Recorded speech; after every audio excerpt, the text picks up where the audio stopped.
Gipahalipayan ug gipasalamatan sa Mandawi City Council ang mga outgoing officials tungod sa ilang serbisyo ug natampo sa dakbayan.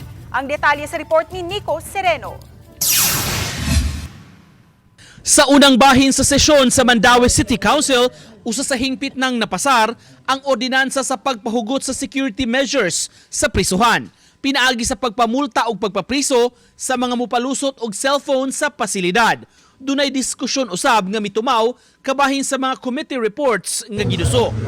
Apan highlight sa sesyon ang pagpasalamat sa mga outgoing city officials. Gilangkuban nila ni Councilor Malcolm Sanchez, kinsa board member-elect, Councilor Cynthia Cinco Remedio o Councilor Oscar Del Castillo.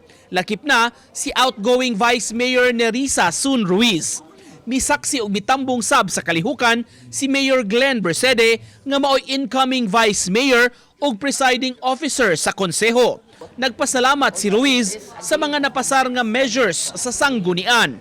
Sa Environment Code niya, ang kining mga creations of plantilla kay naamang gidugay na kay mga nagtrabaho dinhi nga padayon ng COS o JO na-create ang mga plantilla. Aminado hinuon ang Vice Mayor bisan sa managlahing partido apan mitrabaho gihapon ang mga miyembro. Doon na mga discussions, doon ay magpisintahe sa ilang mga gibati, mga discussions, healthy discussions.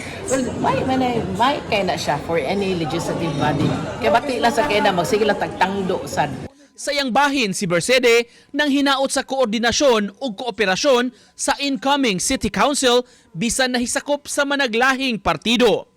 Hopefully there is smooth and harmonious relationship between council.